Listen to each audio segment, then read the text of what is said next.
All right. And we're live.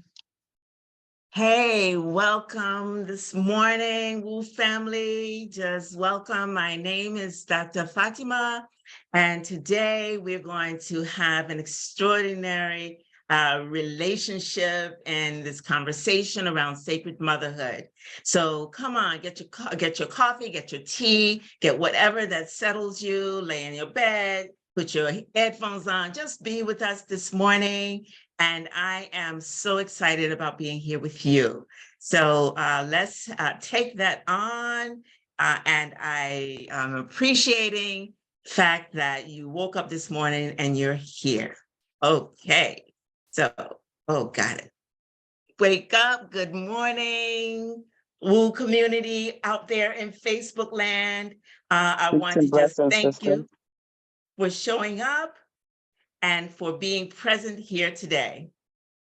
Hey, this is Dr. Fatima. And I listen to African people, and hey, those women say, hey, I'm Dr. Fatima. Welcome, welcome, welcome, welcome. Welcome into our community today. Hey, I can't see, but let's go, y'all. Let's get this thing started. We are looking at sacred motherhood today.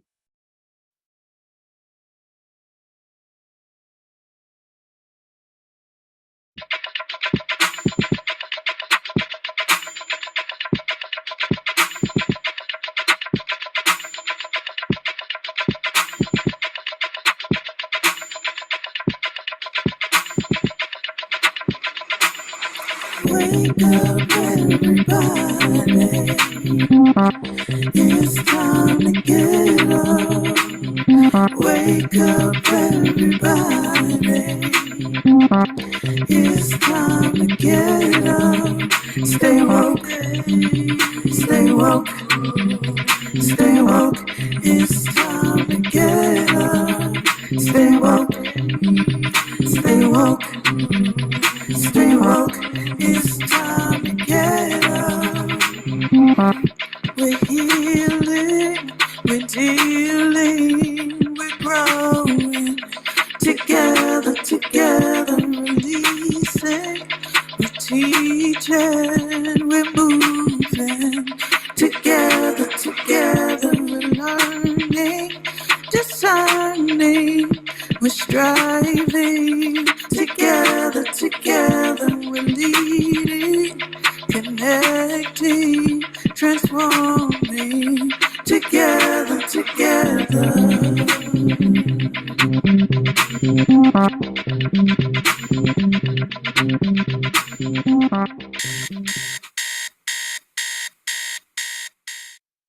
Wake up, wake up, wake up, wake up, wake up, y'all.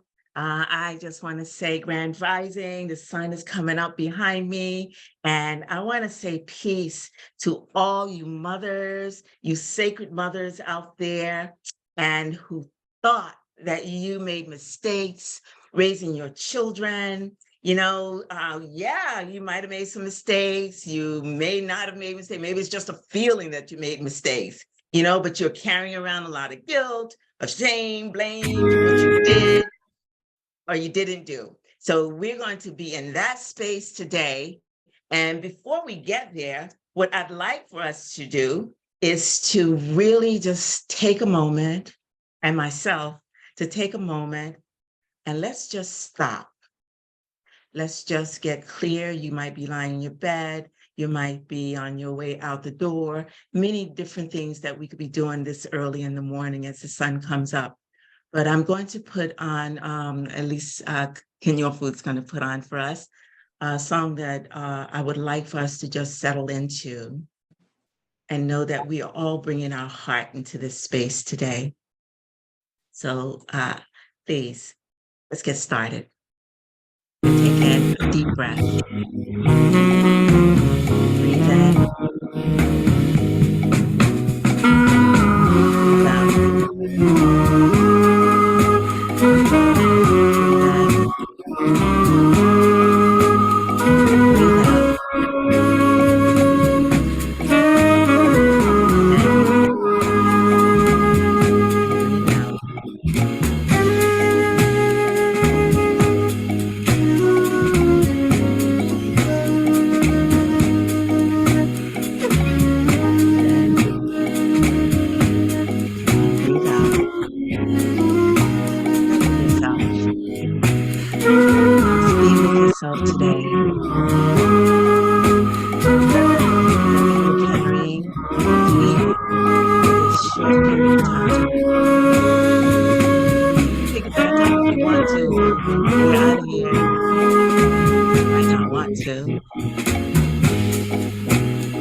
The beating while we live is constant.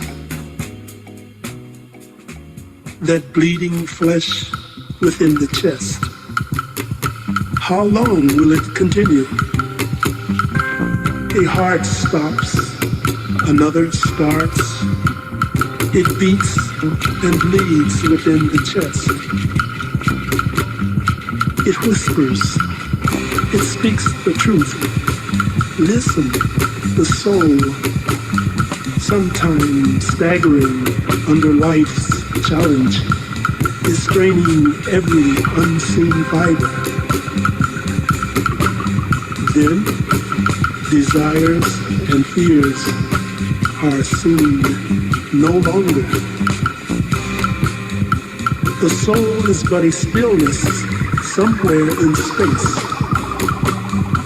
The heart speaks to the soul. Listen to this internal dialogue. See with the eyes of the heart. Listen when it speaks. For the heart is born pure.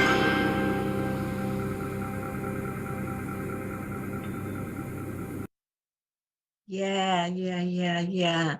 So let's just kind of get in our hearts today, because we are the conduit between the divine and humanity when we talk about sacred motherhood. Good Grand Rising. My name is Dr. Fatima, and today I'm here to share with you how to get or how to let go of some of these effacing feelings we have about raising our children. And when we do that, we don't honor the sacred power that we carry. And this sacred power is really manifested and activated in giving birth and being witness to your own growth while you are on this sacred journey. And this does not mean that you have to give birth to be on a sacred journey of motherhood. But I'm going to stop right now for a second, and I'm going to ask you to take out a piece of paper, like lean over in the bed, reach onto that nightstand or wherever, or just, if you can't and you're driving, just keep these questions that I will have for you throughout this presentation this morning. And I want you to use the chat. We won't be able to process everything, but I'd like for you to use the chat to respond to these questions. And my first question is related to the way in which this topic is being brought to you. So this is the question. What guilt, shame, or self-blame that you carry on your back or in your spirit for what you did or you didn't do, what you thought you did or you didn't do, So why don't you put something in the chat right now. You don't have to process your whole life, just one or two things that, something you might be carrying around your motherhood, around you being a mother. You can put it in the chat.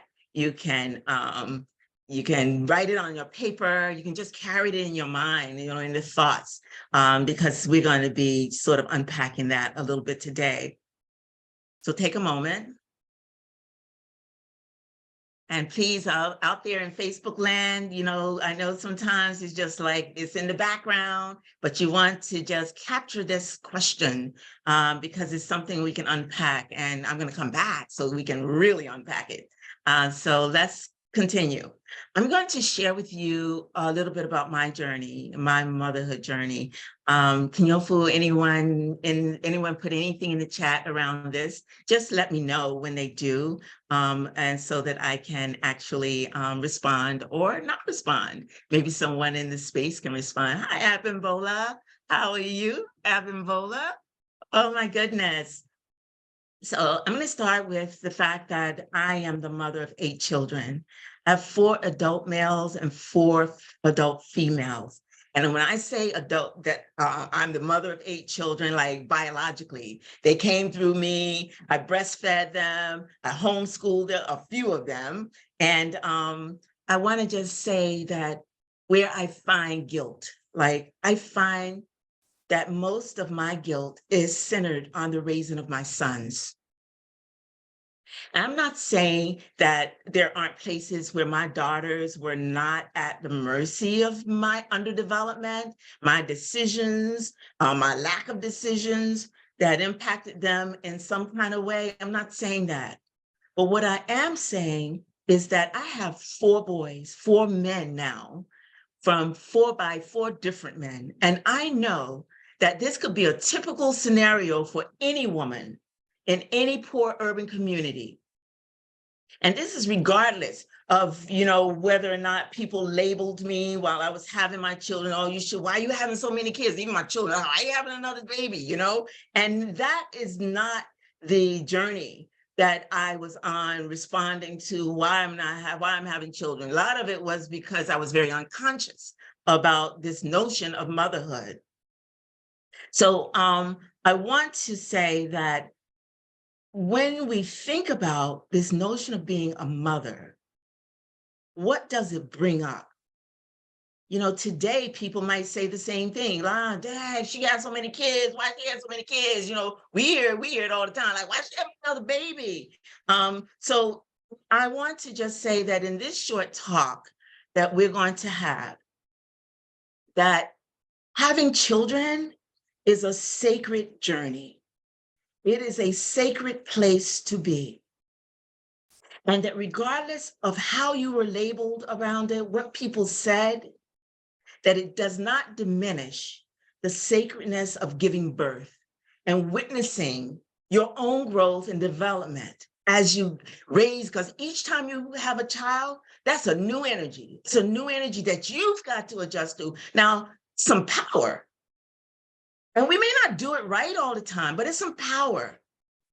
So what I'm going to say in this short talk, you're not going to hear the full context of my story, but you're going to hear pieces of it. And in between those pieces, I'm going to be asking you some questions about your journey. So all you need to know is that my journey through motherhood has not been limited by my capacity to still be a model for what's possible for my children, and even now for my adult children and their children. And you know what? I think that your journey is a pathway to realizing and claiming your sacredness also.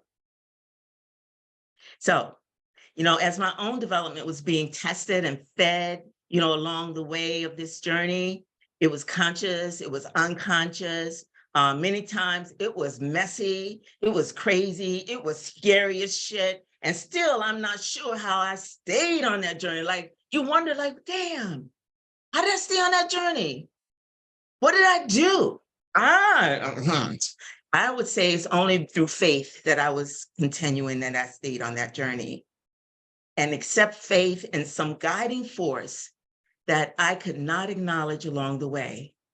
I could just be in it. I couldn't acknowledge, oh, you know what? I got faith in this, I got faith in that. And even though I, carried it, but what I can say is that it was the divine source of the sacred within me. And I've just come to that realization, over these past couple of years, particularly during pandemic. You start to wonder, like, what is it that brought me all the way here? And I came through this. There are a lot of people who didn't come through it. But by grace, I'm here, and I'm grateful that I'm here. So I want to share maybe a couple of little stories, but before I do that, I want you to just think about your journey. Think about what were some of the crazy, scary, messy moments of motherhood that you experienced. Just think about it and write it down, capture it, put it in the chat. It could be one scary moment. And I'm going to share with you a couple of scary moments for me, joyful moments, but scary moments. Take your time, give it a little thought. And while we're doing that, we do have some shares in the chat. Yeah, please, come on, y'all. That's great. Shame that my mother seemed, who is this, Niamo? Shame that my mother seemed overwhelmed by children generally. I couldn't read it. It's moving a little bit fast. The scary moments. Oh, that we put in the question. Yeah. Fatima, I can do Yeah. it. I can make it for you. Thank you. I appreciate that. So Safia says, guilt around choosing to raise my daughter as a teen mom.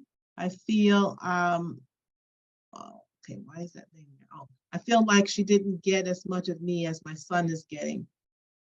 And Abimbola says, I hold guilt of being a very bad housekeeper and showing my daughter order in the house.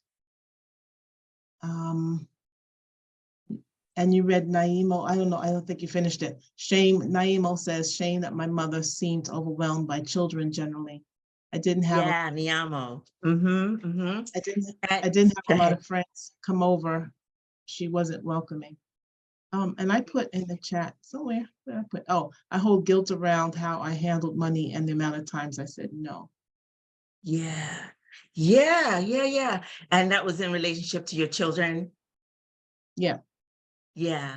All right. I can so identify with that. If they ask money, if I end this money story that I don't have enough money, you know, I might give them something and I regret it. Well, I gave them that. I gave you this, you know. So I understand that.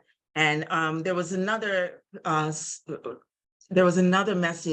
I don't remember exactly who it was from, but it was let me just look, because she hit on something for me that resonated.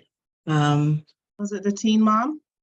The teen mom, yes, because I so get that. I so get that. I was a teen mom, and I am so glad that my mom, you know, at the time really saw, you know, okay. I mean, I have a lot of story around being a teen mom, but sis, I just want to say, please just hold that space for yourself. Um, what does she actually guilt around choosing to raise my daughter as a teen mom? I feel like she didn't get as much of me as my sons are getting, you know. Who's Jawanza Kunjuf, who said that we raise our sons, we raise our daughters, and we love our sons. You know, some of that is really true. So I get that. So in this moment, thank you all for just interacting. Come on, y'all. This is part of how we open the space to understand the divine in us, the divine space that we are. And you know, with Abimbola, you know, I get it, you know, like, is there order in this space? You know, but sometimes you're just not in a place for that. That is not what your focus is on. So, you know, let's forgive ourselves for those things. And you know what, y'all, I just want to, excuse me for 1 second. I need to grab a pen. I asked you to grab a pen and I don't even have a pen in front of me. It's, you know, I do a lot of writing and I'm always looking for a pen. That's crazy. So let's kind of continue. Oh, And that does, that's reminiscent of women, right? Women will make sure everybody else has what they need, generally speaking, and then we're the last to think about for ourselves. yes. And Martine, I see your message in that day. I drove my daughter to the airport to go live with her estranged father and how it all backfired. Hey, y'all, this is what I'm talking about. Bring it. Let's bring it. Yeah. Okay. 3 adult So children, 2 sons and daughter. Okay, y'all. I Go can ahead. read this, or you can continue. What would you like? No, go ahead and read, because then I want to move on into an example of my own experience inside of this scary, messy, crazy mess that, you know, that we go through that we don't see. But please read this one by Zakia. Okay. So Zakia says, I have 3 adult children, 2 sons and a daughter in the middle. My oldest son turned 40 yesterday. Most of my guilt Happy birthday. centered around my daughter, my middle child.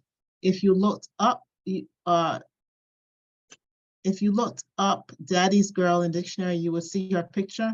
And he abandoned us when she was 6. Spent her entire growing up trying to make up for it, and gave her too much leeway and too much control. It was a disastrous choice I kept making over and over. I continue to make it to this day, despite knowing better. You know, you're not continuing to make the same mistake. It's like a spiral, right?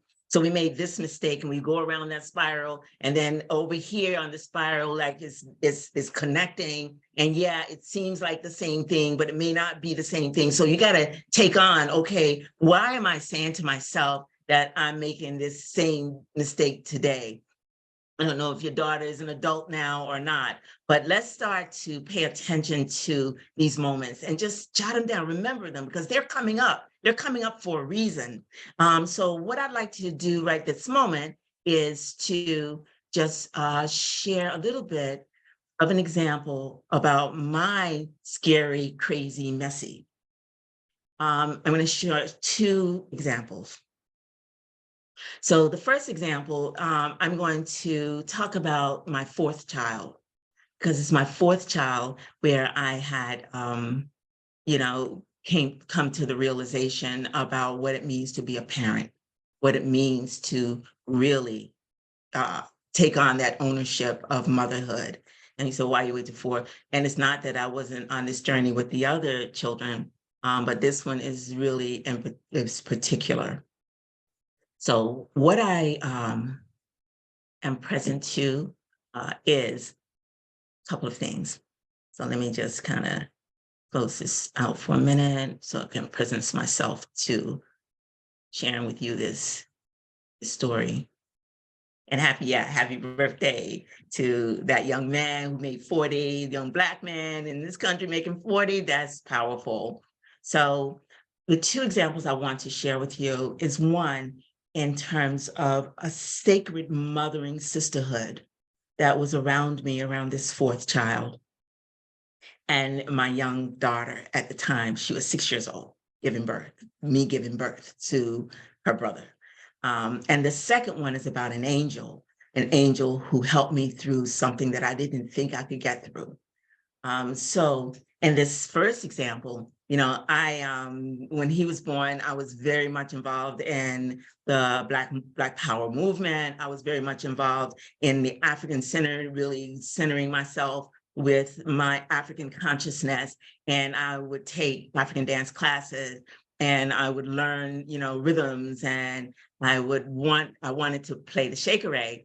And so, and a phenomenal teacher, Chief Bay. Some of you might have heard of Chief Bay, but Chief Bay was my teacher, and I was learning to play the shakere. And he used to say, "Oh, girl, you my nemesis, right?" And I didn't even know what nemesis was. And this particular night when I was pregnant, I was ready to give birth. I didn't know I was ready to give birth, but that night I got the rhythm. That class, I got the rhythm, and Chief Bay was like, "Girl, I ain't never think you would get it, right?" And I got that rhythm, and I was like in it. Like, I was so proud of myself. I was proud that I stayed with it. And that evening, I went home. I woke up at about 1 a.m. with labor pains, with this awareness that I'm about to have a baby. There's nobody here but me and my 6-year-old daughter. And I got to do this. I got to do this damn thing because I ain't nobody here to do it for me, right? And I can't get to the hospital. I'm calling people. I'm calling my Wali and asking him, please, I'm getting ready to have this baby. But he didn't get there in time. So I found myself there. I got up. I went to the closet to pull something out so that I could call the ambulance or call somebody else.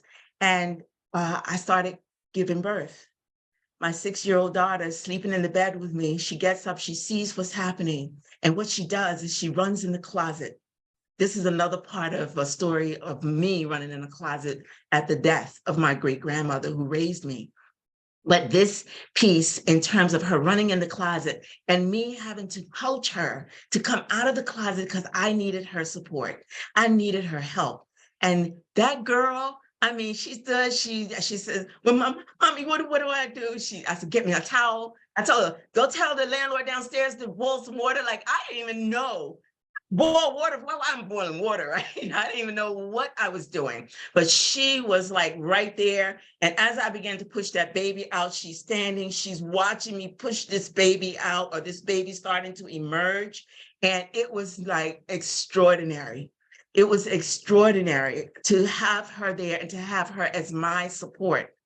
And when I talk about these sacred mothers, these women who were in my corner, when I had the baby, I cut the cord. I didn't know how to do it. I just knew that I'm supposed to cut the cord.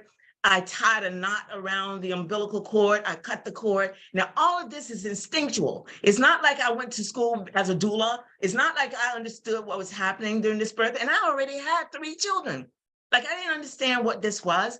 But in that moment, it was the place of transcendence for me. And in that moment, I realized that life, that you giving life, is something sacred. And so these women, and I want to shout out their names, Katunge Mimi, I want to shout out their names, Zul Latifa Zahir, I want to shout out their names, Shakur Yehuda, I want to shout out their names, Maisha and Google, I want to shout out all of those women who were around me. They came, they cleaned up the blood, they cleaned up the space so that when I brought this baby back home, you know, that we were going to be in a comfortable space.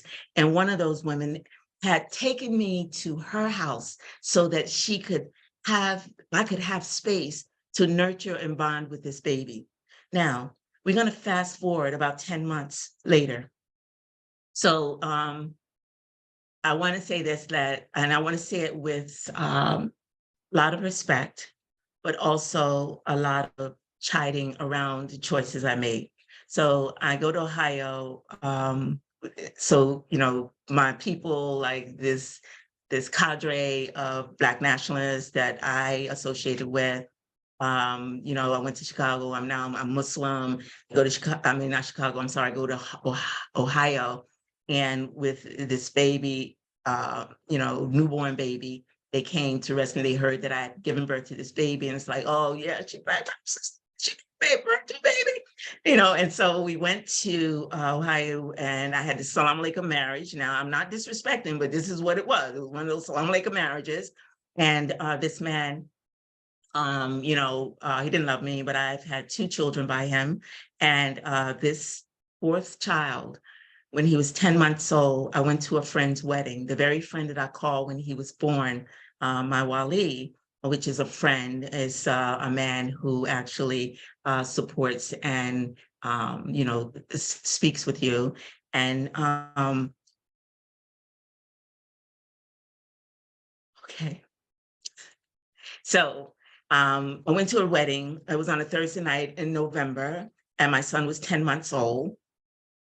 And I came back from the wedding. So he was watching my 6-year-old, she's now 7 years old, my 7-year-old and his son. And we're living together in New York City in Harlem. And I come into the space. And when I come into the space, he's ready to go out the door. Now, I don't know why he's ready to go out the door. I don't know where my daughter and his son is because I didn't hear them. And I'm wondering, like, what's going on? And he, you know, didn't say much. I can't even remember what he said. I don't even care what he said at that time. But I go in the room and I hear my son whimpering in the crib. He's whimpering, and I see these Pampers wrapped around his feet. And in that moment, I kind of just froze. And I called his son's mother, because apparently he had called her and said, this is what's happening. So she came and got the other 2 children. And he was there until I got there with the baby, and he left. As far as I remember, he left, and I didn't know what to do. And I told him, I don't know what to do. You know, this is what's happening. And so I had to figure out what to do. And so I called a cab, and I went to Harlem Hospital. I went to Harlem Hospital. When I went to Harlem Hospital, you know, people started asking me questions that I couldn't answer. You know, I couldn't answer what happened, you know, and here now I'm like in this space, and all I was concerned about was what is going to happen to my baby. And so I'm there all night, you know, they're doing what they need to do to take care of his baby.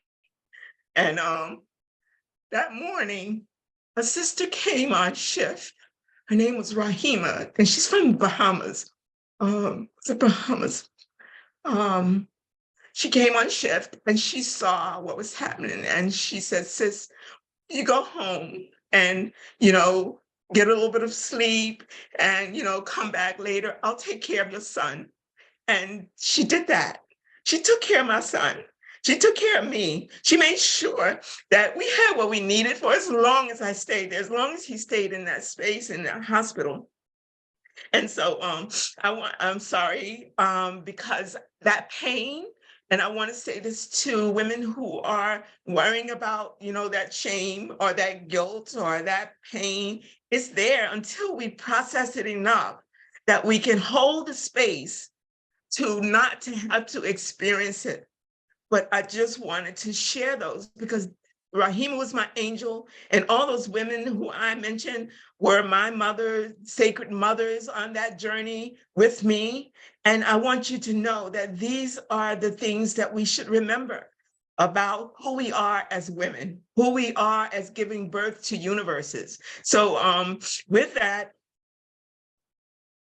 I'm going to ask you to breathe with me for a moment. We're going to breathe in.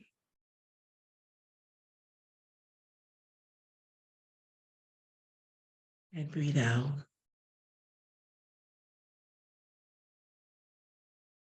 Going to breathe in. Breathe out. One last breath. Breathe in. And breathe out.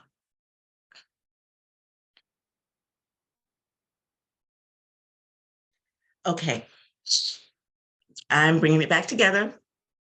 And this is what we do. We let it go. We bring it back together. And I'm going to ask you, this is your next question. So I want you to look for in your mind, what has been some of the crazy, scary, messy, shitty moments on your journey? And that's the first question. What has been some of the crazy, scary, messy motherhood moments that you've had on your journey?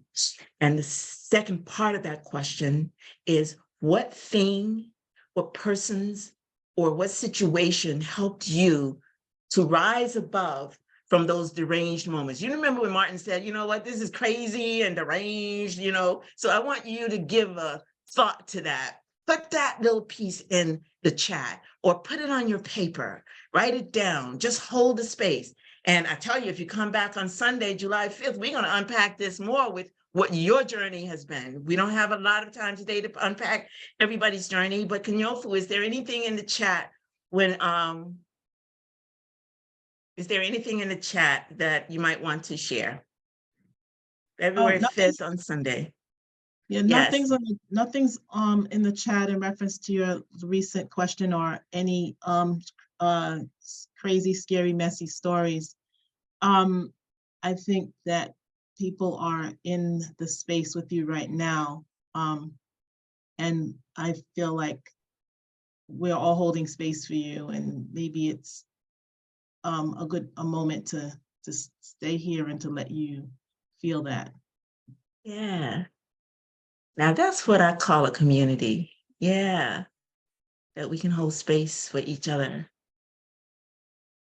no matter where we are, what our roles are. Get out of my head. Get out of my head.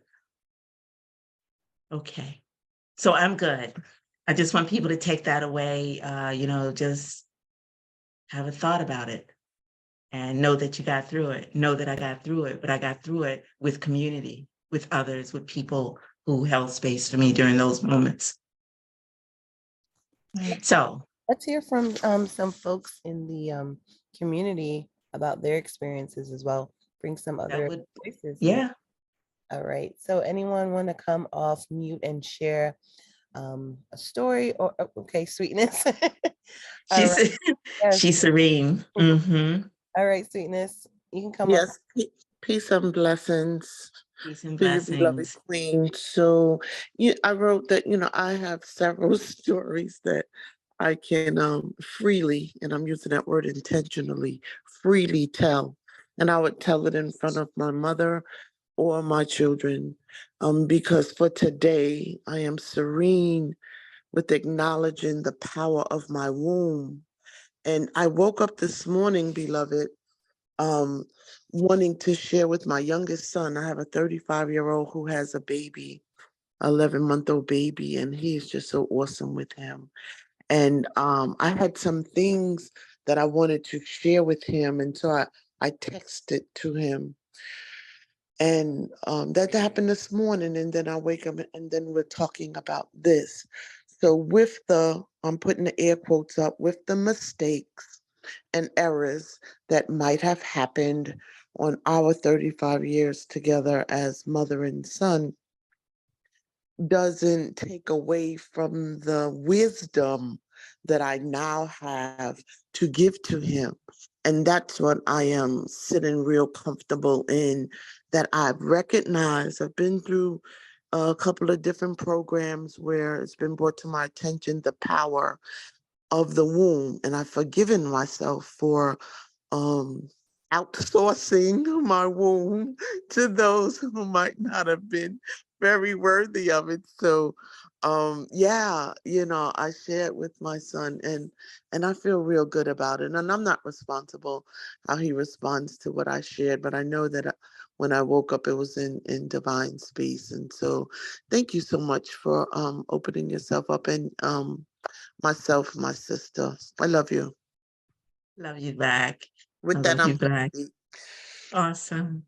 Is there anyone else who want to share something? You know what? I didn't even realize, this 30 minutes it's 7:43. And I know that this was only supposed to be 30 minutes. We got started a little late, but you know what? That's okay. And I'd like to re-invite you to Sunday, February 5th, where we come back and we can unpack this some more. These are the kind of conversations that we need to have, like full-blown interactions and conversations about, and thank you, sis, for telling me what your experience was calling your son. I have a 31-year-old who has a child, and I want to say that the journey that I've been on for these past few years is releasing that guilt about the challenges of my sons and the challenges they've had to face, and knowing that I had no control over as a Black woman, raising Black boys sometimes. So I want to say that this is not about their fathers and the trajectory of their fathers' lives, but it is a homage. It's an homage to my sons and my own growing awareness of the sacred mothering journey that I've been on with them. And what was missing, I couldn't give them the things I couldn't give them. So I'm not going to continue because I want to respect time. Kinyofu and Shauna, as admin, can you let me know what is it that we need to do next to move forward? So I don't want to just cut it, because I did have, so much and other questions that I wanted to share and ask you to think about before you come back on Sunday, because I know you come back on Sunday, because this is going to open up a lot of space for us to just be with each other in this kind of sacred space. So the last thing I'm going to say is I'm going to ask you and say to you that we just need to breathe deep the beauty of the mystery and power of our womb. No matter how you came about being this sacred mother, whether through pregnancy, adoption, fostering, or even fate, you are the lifeline of everything that is. If we can recognize that we are the lifeline, we are that intermediary between the divine and humanity, and you are the lifeline of everything that is. This is also for men who have stepped into the role of sacred mother. So with that, I'm going to say thank you for being with me for this period of time, and invite you back. Come back February 6th, come back, and let's just kind of chop it up some more, and get into your story in terms of what you got to let go of, what shame, what guilt, what self-effacing kinds of emotions and things that doesn't honor you. So I'm complete. Kenyofu, we can move into what's next. Okay. I thank you for opening up this wealth of thought and memory power that we have as women and the whole experience of parenting. The contact information, please do share with us so we can stay in touch with you. Yeah. So I call myself the evolutionary officer of the T group, stands for Transformative Education Associates. You can contact me at the phone number you see, 844-949-8726. You can leave a message and we'll get right back to you. There's also the Facebook handle, the T group, #1, and Instagram handle, and visit our website. We offer courses, we offer conversations, create and facilitate conversations in partnership with other organizations. And we also do coaching, and the coaching is really around discovering the mentor within, that we are our mentors and that we can mentor other young women. Sometimes it's not your own children because sometimes they can't hear you, but there are other women and other young women who haven't had children yet that can hear you. So come on and, just reach out for me. I would love to hear from you. Great, thank you. So today is the shorter day, so we have the community love offerings, and each one of you can choose, if you haven't done already, from 4 money options: $25, $50, $75, and $100. There's links for each of those amounts, and that link is dropped in the chat. And what you do is follow the link, plug in your bank account, and know that every month you will your giving to WU would be taken care of automatically. And Fatima, Hey, and tomorrow you're going to join us on Thursday, February 2nd for Martine Lisa Malavers.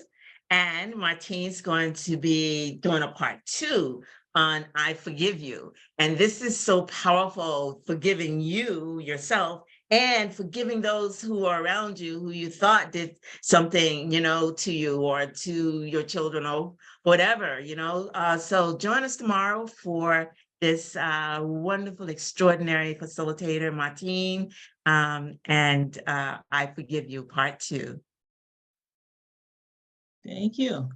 Now, Welcome. I don't know who's out there that's new, but I suspect somebody is. So let us know, drop it in the comment in Zoom or in the thread in Facebook and say I'm new, and watch the WU community surround you with welcomes and accolades, all the good things.